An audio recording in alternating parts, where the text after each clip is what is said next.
What's up, everybody? Ty Bartellian, another senior from the Newton Falls Tigers. It's Ethan Powell joining me today. Ethan, how we doing? Good. How about yourself? I'm not doing too bad myself, and I know you guys are probably doing pretty well with the weather making a turn. You guys are getting outside, and I know there's a lot of excitement swirling around this upcoming season. What's that like for you? What's the anticipation like for you gearing up for this year? Oh, um, it's really exciting. That especially this year that they expanded the 7 districts or 7 divisions, and now we have a chance to, really win like the first district title here ever. Also, we have a very big gauntlet of the league. All these good teams. But it's just like a really good feeling to know that you have your whole community behind you and all the players. They do, and the community does support you guys in a big way. Before we kind of go further into the story, I always like to start with where the baseball journey began and the first chapters. What's some of Yeah. your earliest memories, and when do you first remember getting involved? Oh yeah, just like the other guy said, playing t-ball for the Newton Falls Baseball League here up in town. Playing t-ball up to machine pitch and the coach pitch, and the kid pitch, and then I was in travel. Other thing I remember is like me and my dad going up to Newton Falls batting cages basically almost every day in the summer, or coming up with these guys and doing hitting, fielding, whatever we can. How crazy is the journey feel now when you go by those batting cages and you see kids that were your age not too long ago in them, and those kids playing t-ball now? Yeah, it's nostalgic. It's like I'm looking at them saying, this was the same position I was not too long ago. When you talk about maybe, I guess, some advice you would give to those kids too, to see the success you're seeing and how you were able to stick it out all those years too, what's that advice you'd give? Yeah, it all starts with a lot of hard work. I will tell you that. A lot of hard work on the field and off the field. Especially in the classroom, you have to work just as hard as in the classroom as you do on the field, and just staying with it, every single day. How are you able to stay disciplined when you're inevitably going to have bad days and days where you don't want to maybe go to practice or days you don't want to maybe do things? It's just that work ethic. It's just that grind mentality.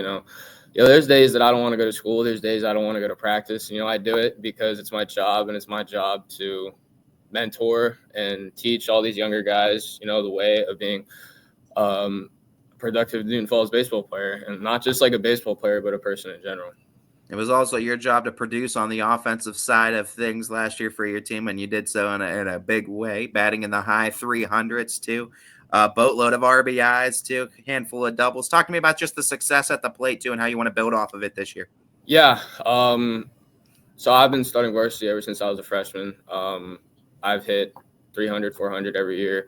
I really want to get past that 400 threshold to push up, but keeping the hitting the same is, it all starts with the T drills. It all starts with, seeing the ball, and really hitting is like mainly all mental. You got to get all of that negative energy out of your head, and you just got to take it one pitch at a time, one at bat at a time, and don't worry about like your batting averages, your hits, other guys stuff, because I have done that in the past. So that's what I would say. When you were able to start as a freshman, what was kind of the biggest shock to you going from middle school to varsity high school level baseball?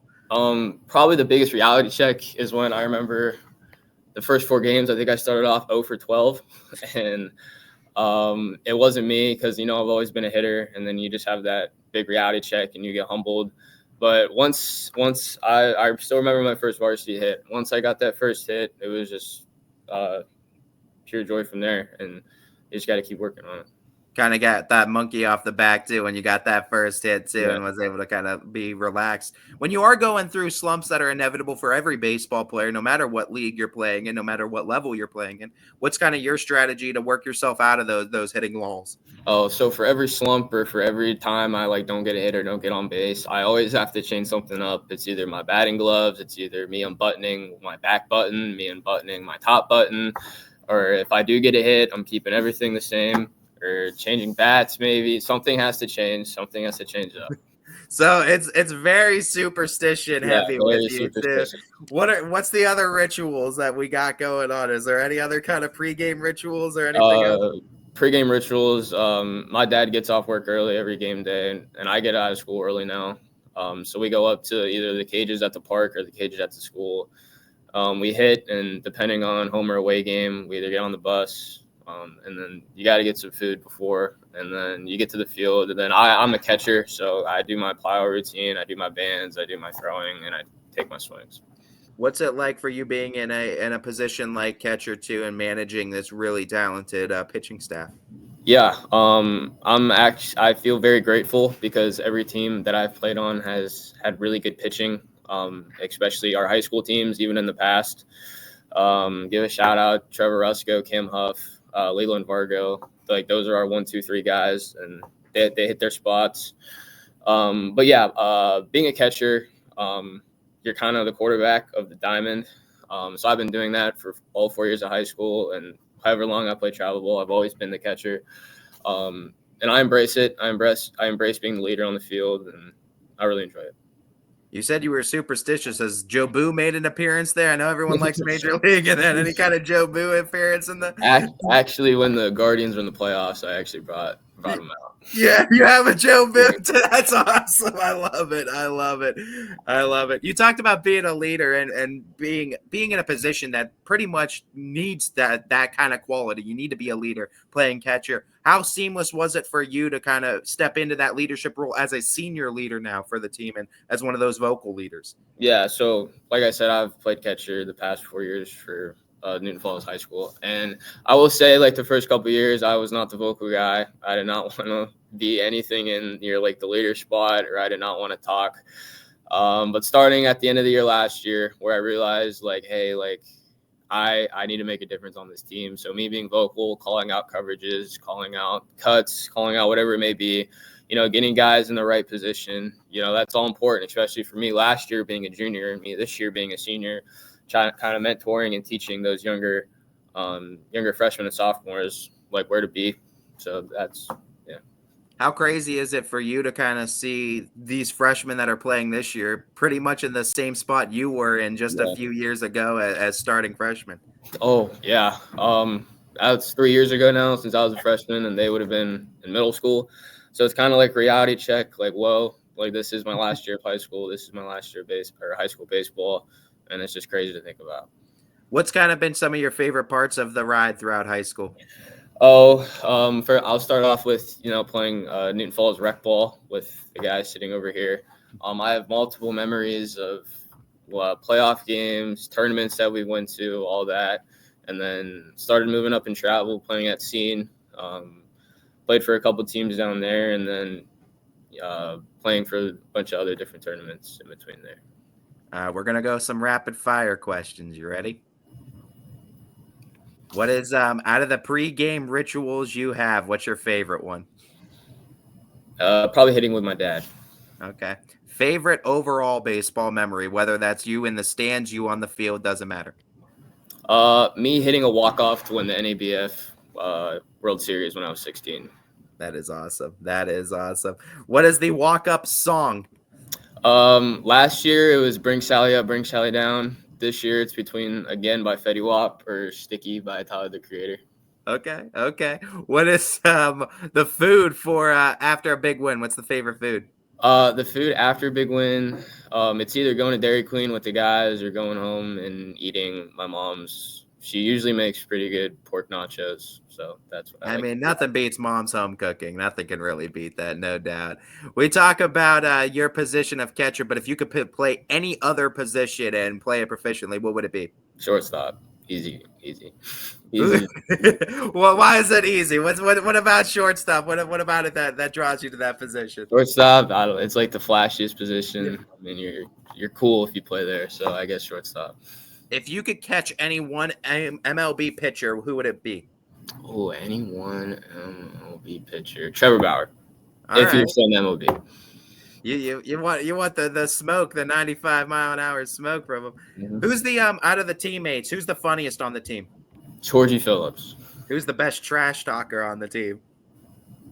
Trevor said Cam, but it's either between Cam or me. I get crazy in crunch time when I throw somebody out. I will say that. Okay. I like it. I like it. You want the crown. He's saying, let me take that. Who's the fastest on the team? Foul line to foul line. Zane Shelton, freshman. Who's got the most pop on in the terms of bats? Who's winning a home run derby? Probably between us three seniors, me, Cameron, Trevor. Okay. Who's got the most flash swagger on the team? Swag, either Leland Vargo or Cameron Huff. When we talk about the loudest in the dugout, who's the loudest? Loudest in the dugout. I don't know. Georgie gets a little loud with all those funny comments, so I will say him. How do you deal with pressure during a big game? It all starts with taking a deep breath. That's what it starts with, and then especially with baseball, it's really big to visualize your success. What's the best part about being a senior? Best part about being a senior. Best part about being a senior on the baseball standpoint is definitely mentoring and teaching all the younger kids. You know, like I said before, and then probably just being a senior in general and me getting to leave early, get school early. That's pretty cool. I was waiting for someone to say that too, because like that is a perk. It's an actual perk. If you could do any alternate uniform for Newton Falls, what would it look like? What's the color scheme? Ooh, alternate uniform, probably. As Cam said, we were trying to do like a City Connect jersey, like all orange pants, all orange jerseys, like with like the water tower, the fireworks, the covered bridge. That would let them have it happen. Let them make it happen. Let's make this happen. I want to see it. If you could do like a custom bat, like I know they do sometimes, the pencil, the ice cream cone. Mm-hmm. What kind of pencil? What kind of a custom bat would you do? Lightsaber. Ooh, that's a good one. No one said that one. That's a great one, actually. Glove wise, what's the preferred glove? Oh, Rawlings Heart of the Hide catcher's glove. Favorite drill that Chad Rankin runs? Favorite drill that Chad Rankin runs? Stick to the basics, four corners. What's always loves that one. What's the most taxing, the least favorite drill that you have to run? Well, I don't know if it's a drill, but either after any drill or whatever, we get so many errors. You know, we have to do burpees, and then after practice, my dad loves to run us until we drop or we throw up, and I'm not exaggerating on that at all. So that's probably the most grueling. That's the after practice conditioning. no bueno. Yeah. No bueno. What talking about though some of the biggest role models that you've had too. Who are some of those two? Shout them out. Probably the role models. Probably also the guys sitting beside me. I played with them all my life. And then probably, my dad. My dad's really been there with every baseball experience. He's rarely ever missed a game. He's coached me basically all the way up until now. He took me out to all these baseball games. He's taken me out to hit. He's taken me out to anything baseball related. He's there. So that's why I say my dad. Would you rather have a game-winning hit or a game-saving diving catch? Oh, game-winning hit or game-saving diving hit? Oh, game-winning hit. Okay. Who's the first person you're looking for? What's the first thing you're doing after that game-winning hit? Oh, I don't know if I can say it on or do it on here, but probably I don't know. Game-winning hit. Probably just waiting for all my teammates to come up to me and get the dog pile going. Yeah. Well, Ethan, we're so excited for this upcoming season. I know you being one of the senior leaders for this team, you guys have high expectations and high hopes too. And I think you guys have the talent level to get it done. We wish you the best of luck this year on the diamond, and we'll be seeing you out there real soon. Appreciate it. Thank you.